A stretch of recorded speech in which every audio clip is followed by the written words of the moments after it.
Boa noite, pessoal. Professor Valmor Dimer de Oliveira. Estou gravando essa aula para iniciarmos o nosso curso de Economia. Sou professor da casa desde 1993. Leciono aqui no campus central de Anápolis e no Jundiaí. E escola de governo também, quando sou chamado. Minha formação é mestre em Economia de Empresa, tá? Especializado em docência do ensino superior e planejamento econômico. E também ministro aulas aqui no campus, no curso de Engenharia e Química Industrial.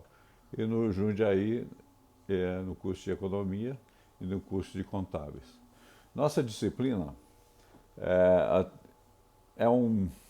a disciplina Economia, ela tem por objetivo mostrar para vocês as nuances da economia no nosso dia a dia, no nosso mundo em que vivemos, principalmente nessa pandemia, né? Mas nós vamos ver algumas coisas importantes que a lei e os princípios econômicos nos mostram e tentam nos responder alguns problemas fundamentais dentro da economia. Então nós vamos se utilizar também do slide que eu passei para vocês, e o livro. Todos os slides estão naquela primeiro arquivo que eu mandei para vocês, de slide de Economia 1, tá? E também tem a parte teórica no livro, que vocês podem acompanhar, ok? Quero dizer para vocês que o curso à distância é a primeira vez que eu faço. Essas gravações também são referentes ao nosso momento que vivemos, né? Quero dizer para vocês que não estou acostumado, então, mas mesmo assim nós vamos cuidar para que vocês tenham uma maior apreensão de todo o conhecimento da economia, tá? Nós vamos se dedicar e vamos começar a partir de segunda-feira agora. Hoje é domingo, né? Estou gravando para colocar no Google Meet, na sala de aula, para vocês assistirem a primeira aula. Bem, nossa primeira aula, que vamos ver, ela começa com uma introdução à economia. Nós temos que definir o que é economia, tá? Depois nós vamos entrar na demanda, oferta e equilíbrio de mercado, que é o ponto da sua ementa do seu curso de Economia 2, tá?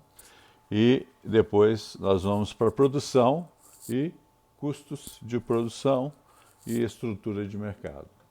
Esses temas estão dentro das suas ementas. Eu, inclusive, vou preparar a ementa e vou mandar automaticamente para vocês o que nós vamos ver em cada aula que eu passar para vocês, tá? Introdução à economia. Há alguns problemas econômicos fundamentais que nós podemos ver, né? No dia a dia nós podemos ver então que por que a expansão da moeda e do crédito pode acarretar ou gerar uma inflação. Claro que isso é normal. Se liberarmos o crédito, as pessoas vão comprar mais, né? Comprando mais, as indústrias vão ter que produzir mais. Produzir mais gera mão de obra, compra de matéria-prima para produzir o bem que ele coloca no mercado. E isso, claro, que vai gerar o quê? Um aumento nos preços da mercadoria. E o que é inflação? Inflação nada mais é do que um aumento continuado dos preços. Esse aumento continuado dos preços se dá em razão da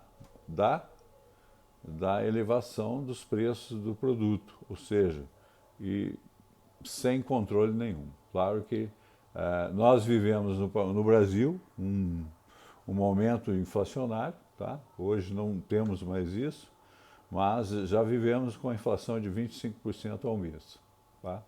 1.400 aproximadamente ao ano.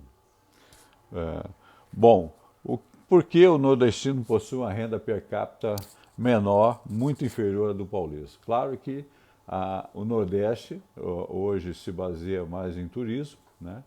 É, e Paulista, São Paulo hoje é o centro nervoso da economia brasileira, né? Onde nós possuímos mais indústrias, mais comércio, mais movimentação, uma renda per capita muito alta, e a do nordestino, como sabemos, é só o turismo. Claro que o turismo hoje está abaixo, né? A renda per capita deles estão caindo cada vez mais. Como pode uma desvalorização cambial conduzir, então, a uma melhoria na balança comercial ou uma redução nos salários reais?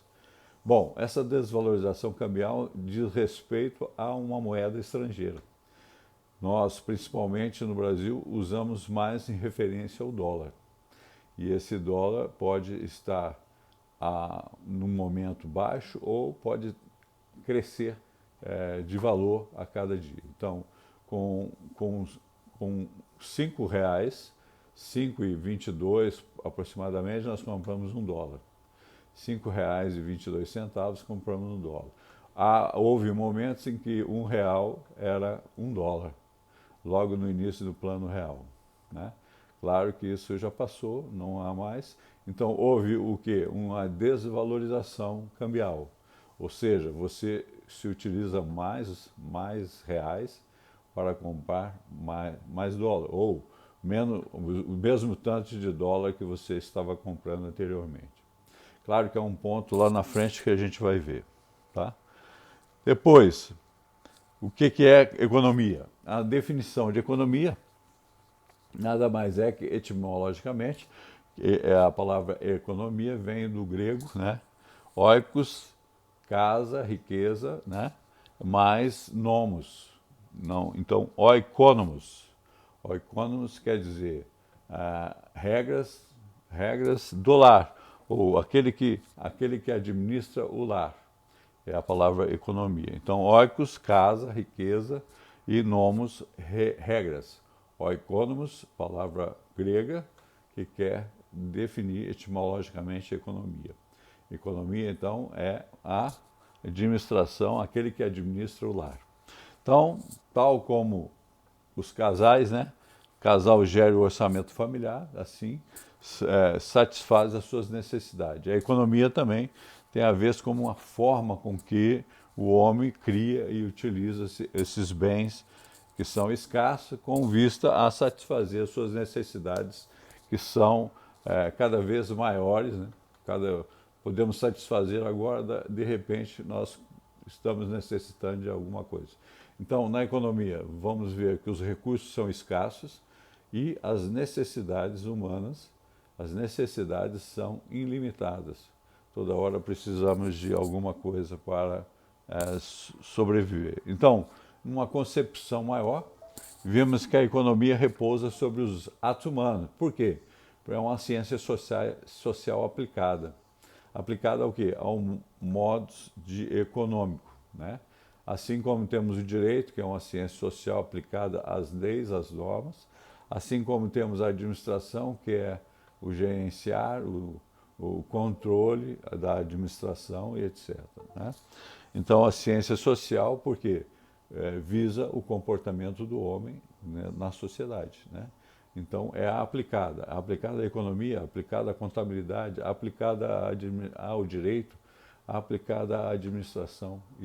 Por isso que nós falamos que é uma ciência social, tá?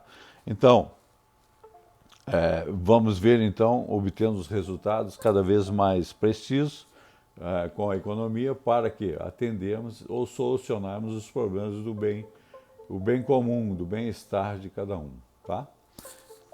E isso nós vamos ver assim. Então, desculpe, aqui, economicamente. Então, a economia é uma ciência social, então, que estuda a produção e a circulação, e consumo dos bens e serviços. Não é só mercadoria, mas também serviços, tá? Nós vamos ver que ela também se utiliza da ciência que estuda a escassez, né? Ela também, a economia pode dizer que é a ciência que estuda o uso dos recursos escassos, né, na produção para bens alternativos, para criar ou consumir bens alternativos. O estudo de forma pela qual a sociedade administra os recursos, os seus recursos escassos. Também uma definição econômica. Tá?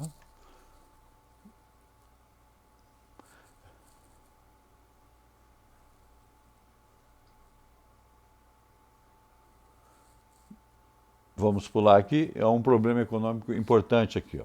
O que e quanto produzir? Como produzir e para quem produzir? São respostas que o mercado nos dá. Tá? O que e quanto produzir, quem vai é a sociedade que deve produzir mais bens, o que é a necessidade de cada um. O pão francês de manhã, o café com leite, alimentos que precisamos, necessitamos diariamente. Né? Então, o que produzir? Veículos, ônibus para transporte, veículos para locomover, o passeio, o esporte, etc. Né? Então, isso quem vai responder é a própria sociedade. Como produzir? Essa pergunta vai ser respondida pela própria empresa. As empresas ou o mundo capitalista produtivo que vai dizer como produzir. Vai usar-se uma eficiência na produção. Isso é que nos vai responder como produzir. E para quem produzir? Ora, como será essa distribuição desses produtos? Ela é de acordo com a renda de quem está adquirindo. Claro que quem tem mais dinheiro, claro que vai pagar mais, né? Vai comprar mais bens, etc. Então, quais os setores que serão beneficiados? Né? Para quem produzir, então? Então, o problema econômico fundamental, o que e quanto produzir, como produzir, para quem produzir. Ora, problemas econômicos fundamentais, então, para resolver as necessidades humanas ilimitadas versus os recursos produtivos escassos. Ora, isso para resolver a escassez e a escolha, com essa escassez, da melhor forma possível para o que, quanto e como e para quem produzir. Tá? Bem, agora nós vamos pular diretamente para a oferta e demanda. Eu queria mostrar aqui para vocês o sistema de concorrência pura. Ora, aqui nós temos o mercado de bens e serviços, tá? As empresas e as famílias, e o mercado de fatores de produção. Ora, o mercado de bens e serviços recebe das empresas as mercadorias que são fabricadas. Recebe as mercadorias. Por suas vezes, as famílias compram do mercado de bens e serviços os produtos para satisfazer suas necessidades, certo? E, por sua vez, as famílias oferecem a mão de obra ou patrimônio para o mercado de fatores de produção. O que é esse mercado de fatores de produção? É onde nós encontramos as pessoas que trabalham, né? As famílias oferecem ao mercado de fatores de produção a mão de obra. São especializadas, às vezes, hipossuficiente, né? Ou hipersuficiente. Cada vez que o mercado exige uma mão de obra qualificada, ela busca nas famílias. Tá? Famílias oferecem mão de obra e também patrimônio. Tá? E, por sua vez, as empresas, para produzir os bens, se utilizam desses fatores de produção, que são mão de obra, terra e capital. Terra, podíamos dizer no sentido de que essa terra seria onde se produz os grãos, né? Essa terra podia ser o patrimônio utilizado que a empresa aluga um prédio no centro da cidade para funcionar, e assim, etc. Tá? Ora, nós temos aqui um fluxo material, tá? As empresas levam ao mercado de bens e serviços seus bens, as famílias compram seus bens para satisfazer suas necessidades. Depois, o mercado de produção faz o quê? O mercado de produção vai oferecer, o mercado de fatores de produção vai oferecer as famílias mandam a sua mão de obra, o seu patrimônio, e as empresas buscam o quê? Os fatores de produção, terra, capital, que é o patrimônio ou a mão de obra dos mercados. Tá? Entenderam esse? Então vamos lá. Vamos lá para nossa aplicação lá na demanda e oferta. A economia também se divide em 4 momentos importantes, tá? Micro e macro, tá? A micro é o ramo da economia que estuda então o funcionamento do mercado de um determinado produto ou grupo de produtos, tá? Estuda o comportamento do consumidor e produtor e o mercado com o qual interage, eles os dois, o produtor e o consumidor. Tá? Exemplo disso aí, evolução dos preços internacionais do café, o nível de venda no varejo, ou a produção de veículos utilitários, sacas de café, né, produzida em certa região, Goiás, Brasil ou o mundo, né? Um produto específico, tá? A macroeconomia.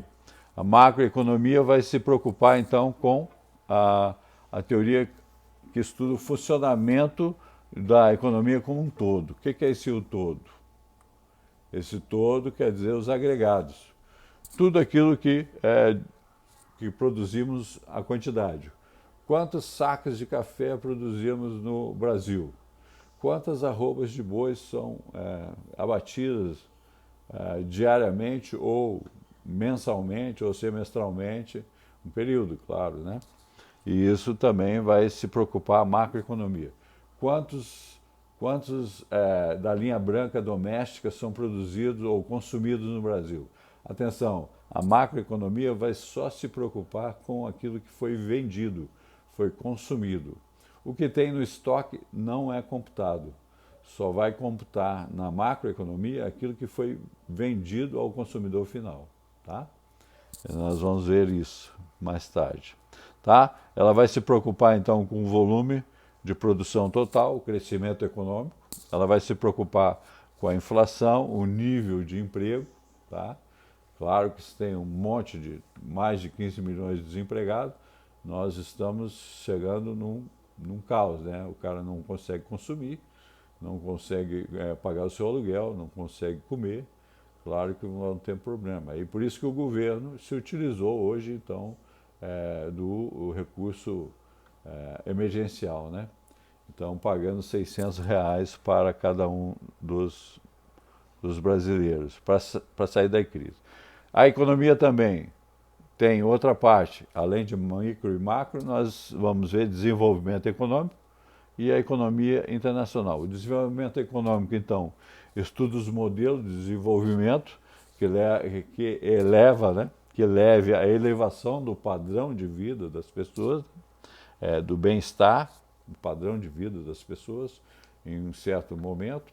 Nós temos o IDH, né, que é o Índice de Desenvolvimento Humano, que são as cidades que oferecem melhor bem-estar para as pessoas, ou seja, oferece transporte, alimentação, tudo fácil, né? E isso tem o IDH muito, muito alto. E aquelas cidades que não oferecem nada, não conseguem oferecer, todas as cidades oferecem, né? Mas algumas que oferecem precariamente, claro que tem o IDH menor. Tá? Ela vai estudar também questões estruturais, tá? Estrutura, transporte, via férrea, alocações de grãos, né? Da fazenda até o porto para exportação, até o mercado consumidor. Isso também afeta, são estruturas, tá? Questão de saneamento básico, meio ambiente, tudo isso estrutural. E conjuntural são questões momentâneas, ou seja, o que é conjuntura? A conjuntura que estamos vivendo hoje é uma pandemia que forçou as pessoas a ficarem em casa. Isso é um problema conjuntural. Tá? Estrutural, nós vamos ver que falta de transporte, a renda per capita baixa, evolução tecnológica e etc. Tá?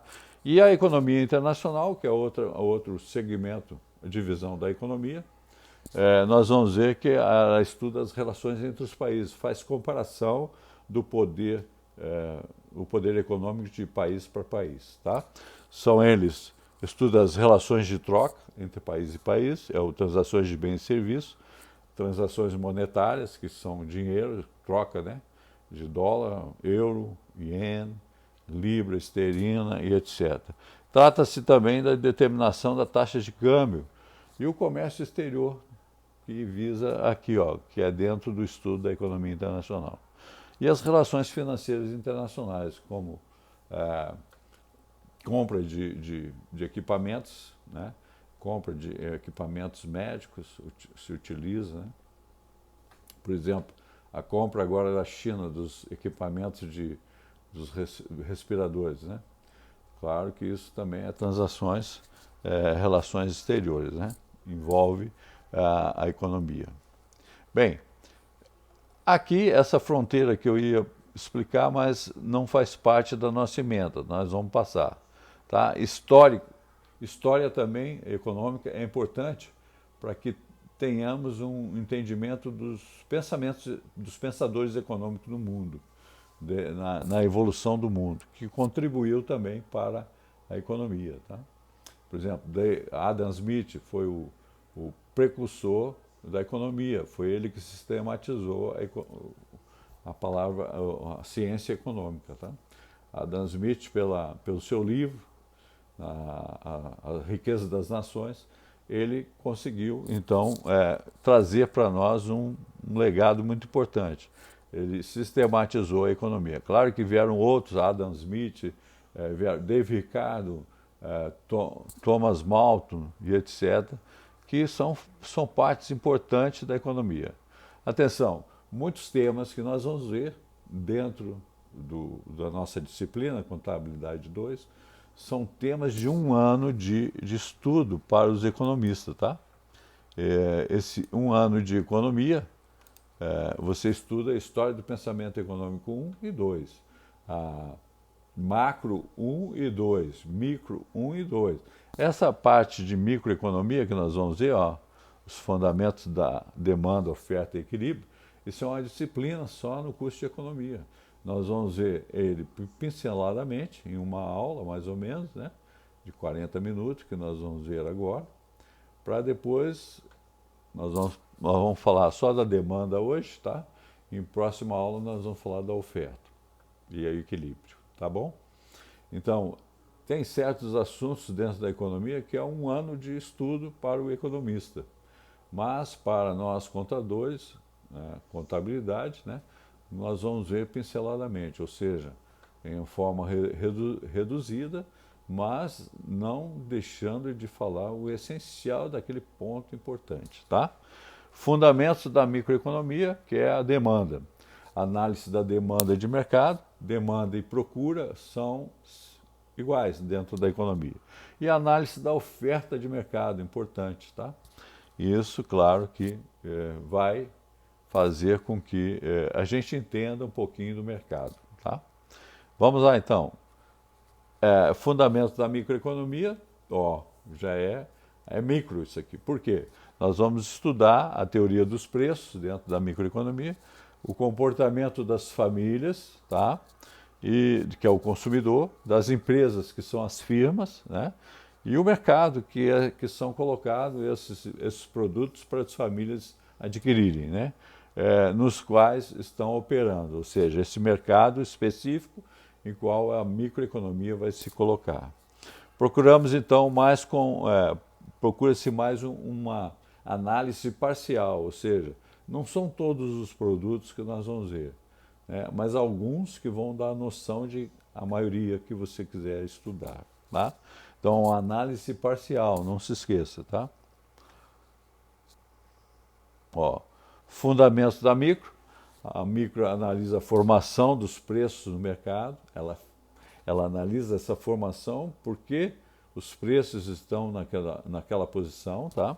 E os preços formam-se formam-se como base entre dois mercados. Tá? Mercado de bens e serviços, é aquele que eu falei que estava acima, onde as empresas levam seus produtos para as famílias adquirirem. Tá? E o mercado de serviços e fatores de produção, aquele lá embaixo, que as empresas buscam a mão de obra, os insumos, tudo aquilo que é utilizado para se produzir um bem. E as famílias, por sua vez, colocam a mão de obra e o patrimônio. Olha só, os dois serviços, como são formados. O mercado de bens e serviços, o que manda nele são os preços dos bens, desses serviços, desses bens e serviços. Que são os bens? Automóvel, carro, veículos, né? Veículos, café, sacas de café, arroba de boi, tudo isso colocado no mercado, né? Eletrodoméstico da linha branca, geladeira, fogão e etc. Né?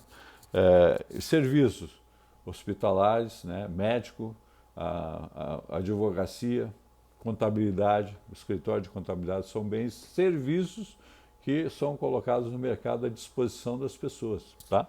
Esse é o mercado de bens e serviços. O mercado de serviços de fatores de produção são essa remuneração, né? A remuneração dos bens e serviços é o preço.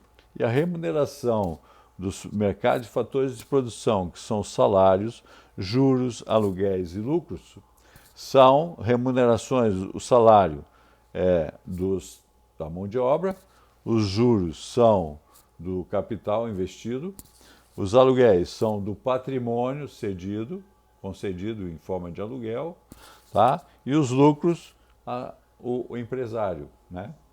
São remunerações dadas, então, aos trabalhadores, que é o salário, o capital investido, que é os juros, e depois os aluguéis, que são o patrimônio, que as pessoas disponibilizam a outras, né? E os lucros, que são aqueles buscados por todos os empresários. Na economia, nós temos uma palavrinha latina que quer dizer, a palavrinha latina ceteris paribus, ou seja, tudo mais constante, quer dizer, outras coisas sendo iguais, mantidas constantes. Ou seja, se eu vou analisar o mercado, o bem, os preços e as quantidades de um item qualquer, de um bem qualquer, uma mercadoria qualquer, né, em certo momento, eu vou só utilizar os preços e as quantidades. Vou deixar de lado outras variáveis que afetam a demanda. Vou mostrar daqui um pouquinho para vocês. Então, essa palavra ceteris paribus é uma expressão latina que na economia quer dizer tudo mais constante. Tá? O que é tudo mais constante? As outras coisas sendo iguais. Tá? Por exemplo, condições ceteris paribus. Analisar o mercado isoladamente, supondo todos os demais mercados constantes. O mercado, vamos dizer, o mercado em estudo não afeta, o mercado estudado não vai afetar os demais, nem é afetado por os demais. Não afeta e não é afetado. Por quê? Porque eu estou vendo ele na micro, isoladamente. Tá? Verifica o efeito das variáveis isoladas, independentemente dos efeitos das outras variáveis. Tá? Ou seja, a variação de preços sobre a produção de determinados bens independe das outras variáveis, como renda do consumidor, como gosto, preferência, propaganda e etc. Tá? Vou mostrar agora as variáveis. Então, análise da demanda. O que é a demanda? Demanda ou procura é a quantidade de determinado bens ou serviço que os consumidores desejam colocar num determinado período de tempo nesse mercado. Tá? Então, a demanda não representa a compra efetiva, porque a compra efetiva seria a somatória de todos os consumidores, A, B, C, D, E, F, ou milhões de consumidores, sobre aquele produto. Tá? Isso é demanda afetiva, mas ela representa o quê? A intenção de comprar. Aquilo que o consumidor queria adquirir se o preço estivesse naquele patamar que ele conseguisse comprar. Tá? Então, compra de dados, a intenção de compras dados a um preço qualquer. Tá? A escala de demanda indica quanto, a quantidade, o consumidor pode adquirir, dadas as variáveis alternativas de preço. Ou seja, em vários preços, nós vamos ver uma escala de demanda importante, né? Essa escala de demanda, se tiver um preço de R$ 20, por exemplo, compra X quantidade. R$ 30 compra X menos 1. R$ 40 X menos 2 e assim sucessivamente. Vou explicar agora. Análise da demanda, ainda fundamentos da teoria, baseia-se na teoria do valor-utilidade. O que é esse valor-utilidade? Cada bem que compramos, cada serviço que exigimos ou pretendemos, tem uma certa utilidade para nós, tá? Um valor-utilidade. Esse valor da utilidade, dado uma renda qualquer, tá? Dado os preços desse mercado, o consumidor, ao demandar um bem ou serviço, ele vai entender o quê? Maximizar a utilização, então, ou maximizar a utilização ou a satisfação que atribui ao bem ou ao serviço. Tá? Quando ele adquire um bem, ele vai maximizar essa satisfação, tá? Essa utilidade. Então, está aqui. A utilidade total, então, aumenta quanto maior a quantidade consumida. A utilidade total. E a utilidade marginal, seria a margem, né? Satisfação adicional na margem, ou seja, obtida pelo consumo de mais uma unidade. Vou explicar isso mais detalhadamente. Olha, a utilidade total, ela aumenta conforme a sua utilização. E a utilidade marginal, ela decresce porque o consumidor vai se saturando ao adquirir mais um, ele vai se saturando. Vou explicar então em forma de sede. Você está com sede, um copo de água é bom, 2, excelente, 3, já começa a satisfazer, 4, você começa a querer expulsar a água que você está tomando. Vira aí, 5, vai ocasionando o quê? Um decréscimo, você já não vai querer tomar o 5º copo de água. Por quê? Você está saturado. Quanto mais consome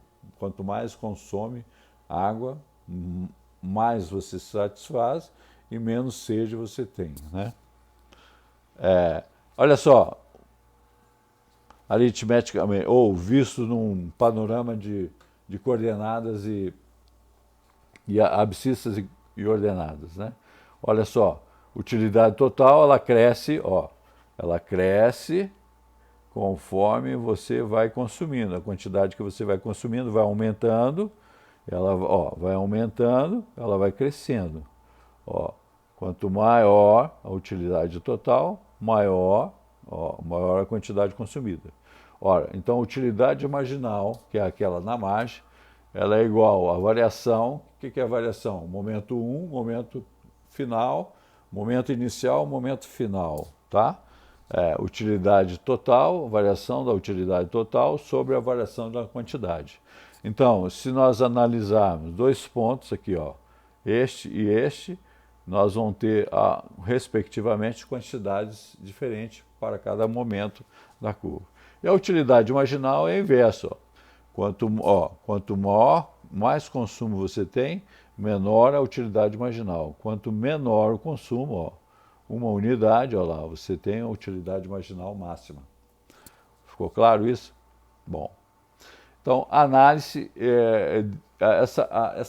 essa simples colocação, nós podemos ver que a utilidade marginal é um paradoxo da água e do diamante. Ora, porque a água, sendo mais necessária e tão útil para o ser humano, e tão barata, e o diamante supérfluo tem um preço tão elevado? Por quê? Porque nós vamos ver que a água tem uma grande utilidade total, se consome, quanto mais ao dia, o certo seria consumir mais ou menos uns 3 litros de água, né? Nós não conseguimos, né? Então, a grande utilidade total, baixa utilidade marginal, que ela vai, quanto mais você se sacia, menos você toma, né? É encontrada em abundância na natureza. E o diamante, grande utilidade marginal, tá? É escasso, né?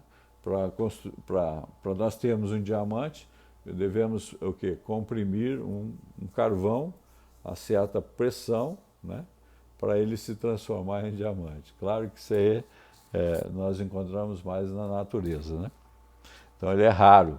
Por isso que há esse paradoxo, né? De que? Da utilidade marginal. A utilidade marginal da água é tão baixa e a grande utilidade marginal do diamante. Então, as variáveis então, que afetam a demanda no mercado, tá? Então, ó, as variáveis, primeira delas, riqueza, ou sua distribuição, tá?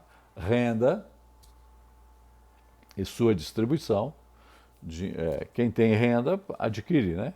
Preço do bem, que é o mais importante, preço dos outros bens que nós estamos se relacionando, né? Fatores climáticos sazonais, ou seja, de repente não é na safra, está fora da safra, sazonais, né? Ou seja, ela varia conforme o quê? A parte temporal, né? Por exemplo, época de laranja, época de uva, fevereiro, janeiro, fevereiro, época de uva. Fora da época de uva, a caixa de uva está mais cara, né? Fatores sazonais, climáticos. Uma geada caiu em cima da plantação de tomate, o tomate fica mais caro, né? Propaganda, ora, beba mais leite, fumar causa câncer de lábios, línguas, esôfago, etc.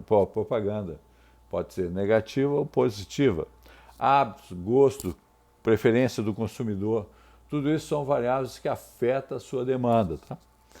E facilidade do crédito. Claro que podemos ver aí em épocas passadas que você dava R$ 1 de entrada e adquiria o seu carro em 96 vezes. Ó, não cabe hoje, o seu salário não comporta, às vezes, a aquisição de um carro utilitário, 30, 40 mil reais, né? Mas, se financiar, claro que você, pagando uma prestação de 800 ou 1.200 reais por mês, já vai caber no seu orçamento. Ó. Então, facilidade de crédito também, taxas de juros e prazos, né? O prazo afeta também essas variáveis de demanda. Bom, aqui nós vamos ver então um aspecto importante. Então, esse símbolozinho aqui, ó, nesse canto, quantidade demandada de um bem I está em função do preço do I, que é o preço desse bem, preço do seu substituto, que é PS, preço do complementar, que complementa ele, a renda e o gosto. Então, são funções gerais da demanda. Então, quantidade demandada, que é representada desse bem I, né, quantidades procuradas ou demandada, tá, do bem I, está em função do preço do bem do I, está em função do preço dos bens substitutos ou concorrentes, tá? Substituto ou concorrente é aquele que você adora a Coca-Cola, mas como ela subiu muito de preço, você vai tomar Baré Cola, ou então Guaraná, né? Preços dos bens complementares. Quem são os bens complementares? Aquele que complementa e faz com que você se utilize daquele bem. Ou seja, o carro precisa de motor, precisa de pneus, precisa de bancos, são complementos. Precisa de combustível para você andar. Então, se o combustível estiver alto, desestimula a sua aquisição do carro. Por quê? Ao comprar o carro, você vai pagar um combustível mais caro. Não. Então, são complementos que afetam a sua demanda. A renda do consumidor. Claro que quanto mais você ganha, tá, mais você gasta. Quanto menos você ganha, menos você gasta. Então, quanto a sua renda é mínima, você consome menos, né? Menos coisas, só consome o essencial. tá? A renda, então, é importante. E o gosto? Gosto, hábito, preferência do consumidor, claro que eu gosto de tomar uma Brahma, ó. Eu gosto de tomar uma Heineken, eu gosto de tomar uma Heisenberg, né? Então, olha, o gosto. Ora, a propaganda diz que essa cerveja por malte é melhor, né? Mas uma Bavária também a gente toma, né? Então, para o estudo da demanda, então nós vamos ver que as variáveis que afetam todas elas, o preço do bem, o preço do substituto, o preço do complementar, a renda e o gosto, tá? Agora, nós vamos passar para vocês a função convencional da demanda. Ora, quantidade demandada está em função do preço do I, supondo que o preço do substituto, o preço do complementar, o R e o gosto, que é a renda e o gosto, permanece constante, ou seja, condição ceteris paribus, tá? Essa condição ceteris paribus quer dizer que as outras variáveis não vão afetar essa análise sua, que você está vendo a quantidade em função do preço desse bem, tá? Então, olha lá, variação das quantidades demandadas de um bem I sobre a variação do preço do I sempre vai ser menor que zero, tá? Essa é a função geral. Tudo mais constante, ceteris paribus, a quantidade demandada de um bem ou um serviço varia na relação inversa do seu preço. Por quê? Vamos explicar. Por quê? O efeito preço total, olha, o efeito substituição e o efeito renda. Ou seja, olha, o efeito total, que é o efeito substituição, ou seja, o bem que você está acostumado a consumir aumenta o preço, claro que você vai procurar um substituto para ele, sabe? Ou a sua renda subiu, quer dizer que aquele bem que você está acostumado a consumir diminuiu o preço em relação à sua renda anterior, né? Com a renda atual, como você teve um aumento, né? Ela fica um efeito renda maior.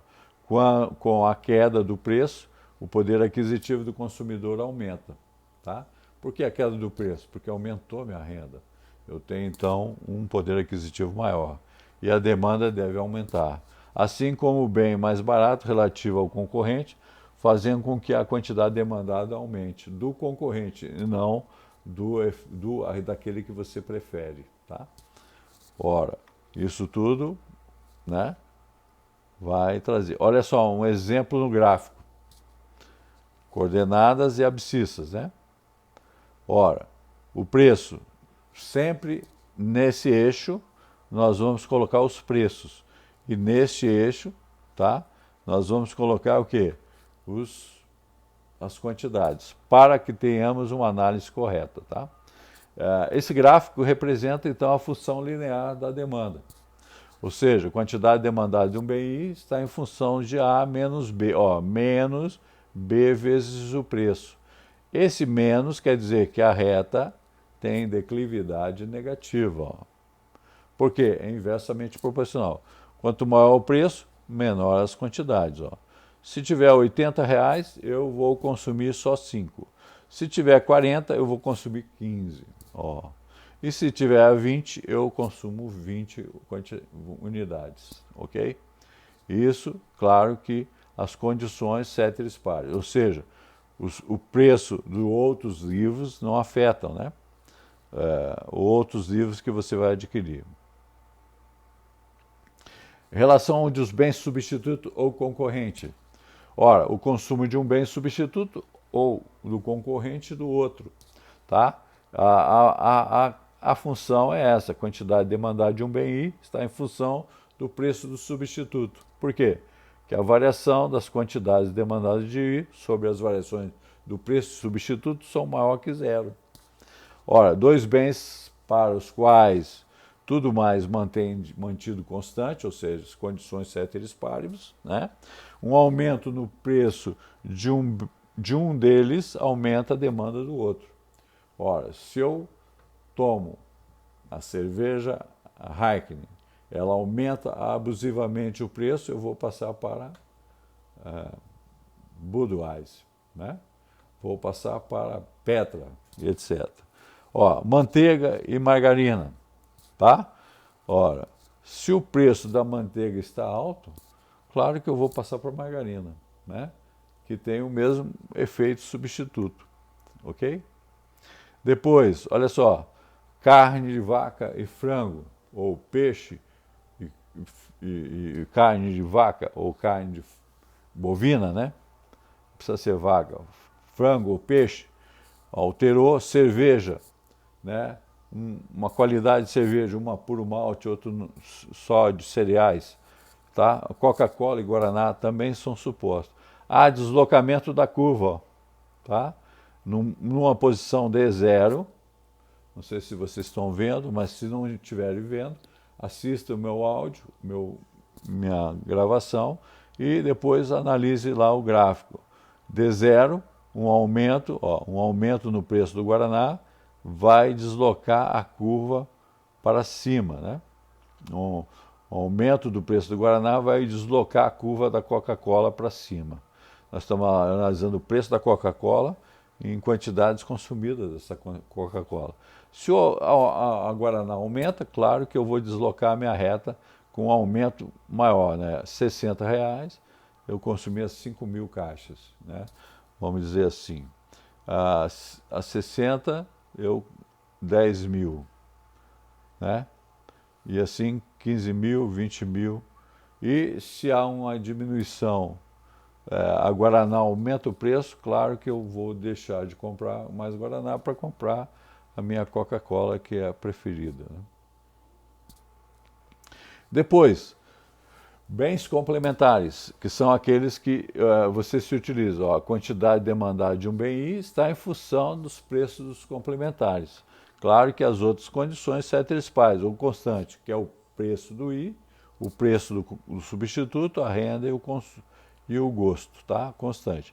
Bens para os quais um aumento, então, no preço, um dos bens, tá, leva a uma redução na demanda pelo outro. Ou seja, vamos dar um exemplo aqui. Eu aumento o preço do açúcar, como eu gosto de cafezinho todo dia, claro que eu vou diminuir o quê? Meu consumo de café. Por quê? Porque o açúcar está mais caro.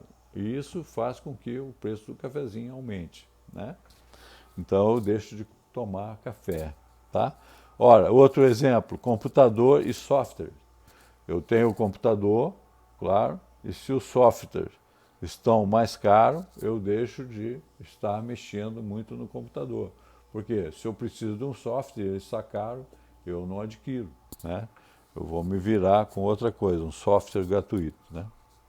Depois, ó, camisa social e gravata são complementares, né? Pneu e câmera, claro que hoje não se usa nem câmera mais, né? É o pneu sozinho, né? Pão e manteiga. Ora, se há um aumento da manteiga, há também uma diminuição na compra de pão, né? Sapato e meia, litro de gasolina e automóvel. Também são bens. Ó. Há um deslocamento de D0 para D1. Deslocou para baixo, diminuiu a demanda. Ou seja, a compra, né, do preço de combustível com quantidades consumidas, com um aumento então dos preços dos automóveis. Então diminuiu então o consumo do automóvel, da gasolina, né, em relação ao aumento dos automóveis.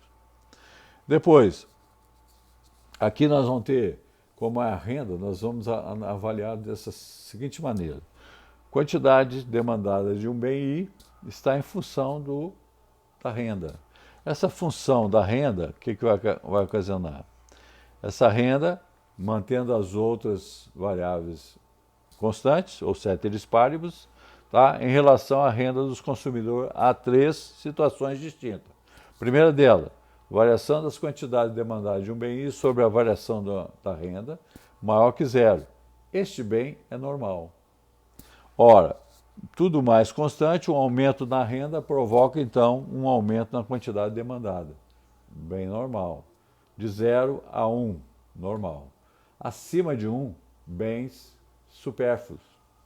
E abaixo de 1, de 0, bens inferiores. Ah, professor, o que é bem inferior? Um bem inferior seria carne de segunda, passagem de ônibus, né, coletivo, que você não tem carro, você anda. Carne de segunda é um exemplo bem normal. Ora, bens inferiores menor que 0, é negativo, é tudo mais constante, tá? Nós vamos, passagem de ônibus, carne de segunda, margarina, né, que você gosta de comer manteiga, claro que você vai adquirir.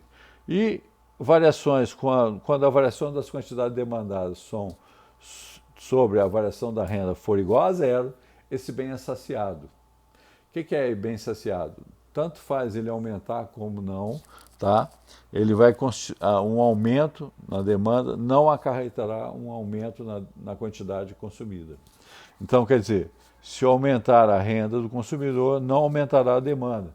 Por exemplo, sal, arroz, feijão, na sua família, se aumentar a renda, você não vai comprar mais de 4, 5, 20 quilos de arroz, porque a sua família consome só 5 quilos ao mês, ou 10 quilos ao mês. Você, mesmo que aumente, você não vai alterar a quantidade. E sal você vai consumir só 1 quilo por 2 meses, vamos dizer assim. Então, alimentos básicos como açúcar, sal, arroz, tá? Isso são bens de consumo saciado. Remédio, tá? Também são considerados saciados, tá? Não tem aqui o supérfluo, tá? O supérfluo é maior que 1. O que é supérfluo? Bens de luxo, tá? São sempre as variações das quantidades demandadas de um bem sobre a variação da renda vai ocasionar um número maior que 1. São bens supérfluos, tá? Ou de luxo, que você não precisava adquirir, mas como você está ganhando bem, você pode comprá-lo, tá?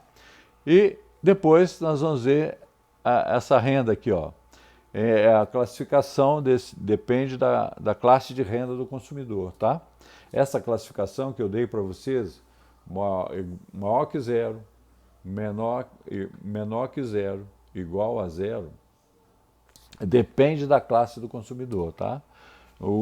Para um consumidor de renda muito baixa, não existe muitos bens inferiores, todos eles vão comprar e achar bom, né? Com a renda mais elevada, o maior número de produtos passa a ser classificado como bem inferior. Então, se eu tenho uma renda boa, eu tenho muitos bens inferiores. Agora, se eu tenho uma renda muito baixa, eu não tenho muitos bens inferiores, eu tenho poucos, tá?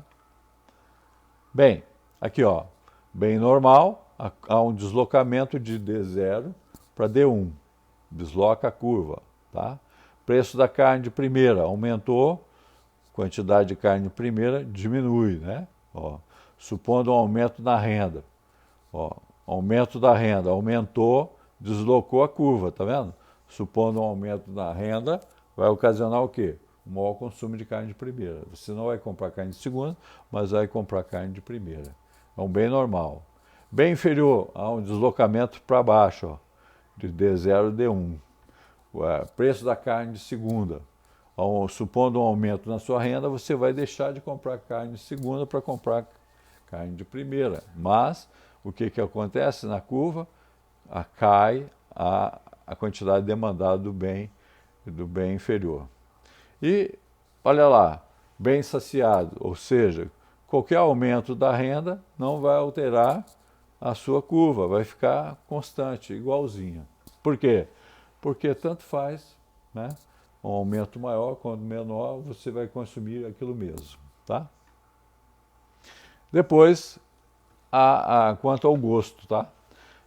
O hábito, preferência e gosto. Também, a quantidade demandada de um bem está em função do gosto. Por exemplo, Lula só fumava charuto cubano. Quando ele era pobre, ele não conseguia fumar, porque não dava para comprar, né? Um charuto cubano hoje está 50, 100 reais. O que ele consumia era de 200 ou 300 reais. Hábitos e preferência ou gosto, claro que depois que ele virou presidente, ele começou a fumar só charuto cubano, né? Pode ser alterado, manipulados por propaganda da campanha, ó, tá? Promocionais, incentivando ou reduzindo o consumo. Pode incentivar, a propaganda pode incentivar ou pode fazer, incentivar o consumo ou pode também diminuir, reduzir o consumo daquele item, tá? Olha só, a campanha de leite, preço do bem, quantidades do bem, redução do quê? Do cigarro. Caiu, ó, a curva da demanda do cigarro está aqui.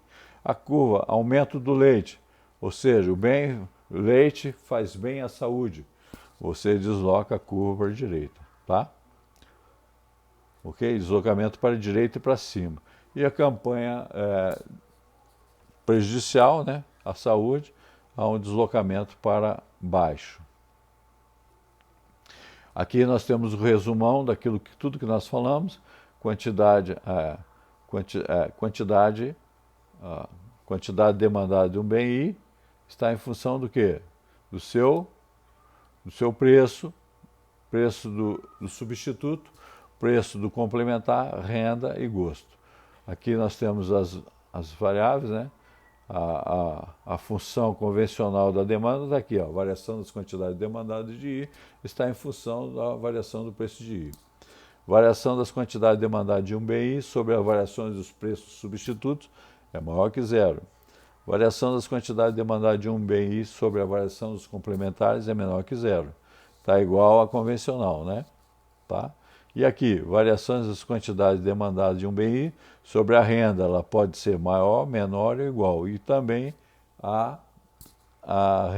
o gosto e a renda, tá? Também pode ser maior, menor ou igual a zero. Bem, a análise da curva de demanda de um bem ou serviço nesse mercado, demanda do mercado, seria a somatória de todos os indivíduos, tá? Somatória dos consumidores individuais, A, B, C, D e infinitamente. Aí nós teremos a demanda daquele bem em todo o mercado, tá? Ou nós podemos dar um exemplo aqui, ó, consumidor A, consumidor B, preço do bem, quantidade do bem, preço do bem, quantidade do bem. Esse consumidor A, a um preço de 80, ele consome 50.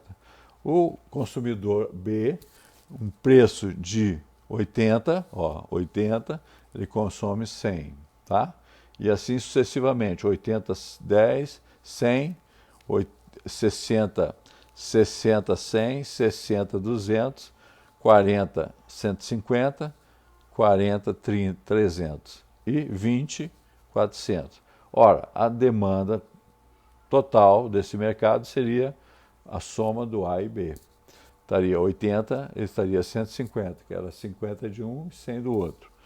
60, 300, que era 150 de um e 150 do outro. 40, e assim sucessivamente, tá? Bom, tem uma particularidade importante aqui na variação. Ó, importante. As variações na demanda e as variações nas quantidades. As variações da demanda, há um deslocamento da curva para a direita ou para a esquerda. Geralmente, nós vamos tratar de um bem ou outra variável que não seja o preço. Com o preço, nós vamos avaliar a variação em cima das variações de quantidade em cima da linha, tá? Então, variações da demanda diz respeito ao deslocamento da curva para cima ou para baixo. E as variações na quantidade é ao longo da curva, tá?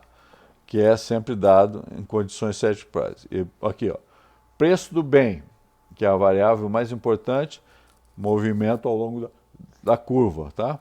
E variações da demanda, preço dos bens relacionados, gosto, expectativa e número de compradores, vai se deslocar a curva para a direita ou para a esquerda, para baixo ou para cima. Tá aqui, ó. Imposto, preço do cigarro, imposto, aumenta o preço. O que aconteceu? Ó, aumentou o preço do cigarro de 40 para 60, ele diminuiu de 15 para 10. Aqui, política de combate ao fumo, o que houve? Ó, deslocamento da curva, ó, de D para D', deslocamento da curva para baixo. Nós temos uma exceção dentro da demanda, que é o bem de Giffen, uma exceção à lei da regra geral da demanda. Tá? Esse bem de Giffen diz respeito ao paradoxo de Giffen. Esse Giffen é um inglês que reparou que mesmo um aumento na renda dos consumidores mais pobres, das classes mais baixas, diminuía também um aumento conseguia aumentar também o consumo de batata, ou diminuir o consumo de batata. Aí, ó, preço da batata subiu, tá? E o que aconteceu? A demanda também sobe. Então a curva fica positiva. E isso é uma exceção à demanda, tá? O que é isso aí? Em relação ao quê? A quantidade demandada do bem. Ó, nós estávamos consumindo aqui quantidades com esse preço, houve um aumento da batata, ele também conseguiu aumentar as quantidades. Então, isso não é característico da demanda. A demanda é inversamente proporcional, ou seja, um aumento do preço, uma diminuição nas quantidades, tá? Depois, essa é a comunidade inglesa, muito pobre, ocorreu uma queda no preço da batata, com a população gastava a maior parte da renda com esse produto, tá? O seu poder aquisitivo aumentou e como estava saturado de batata, passaram a gastar com outros produtos, tá? Olhando naquela curva, ó, o preço estava aqui, houve um decréscimo, né, de preço, eles continuaram consumindo menos. Estavam consumindo aqui e passaram para consumir menos. Ou consumiram, o preço aumentou e eles continuaram consumindo mais.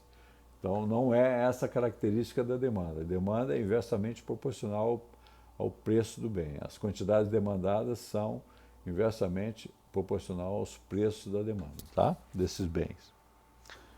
Por isso, terminamos então esse aspecto aqui da análise da demanda. Na próxima aula nós vamos ver a oferta e o equilíbrio de mercado que dá para a gente ver isso. Então, por hoje, por essa semana nós vamos. Eu vou passar uns exercícios para vocês fazerem, tá? Mas depois que eu terminar a oferta. Antes não, tá bom? Então, uma boa noite, até mais.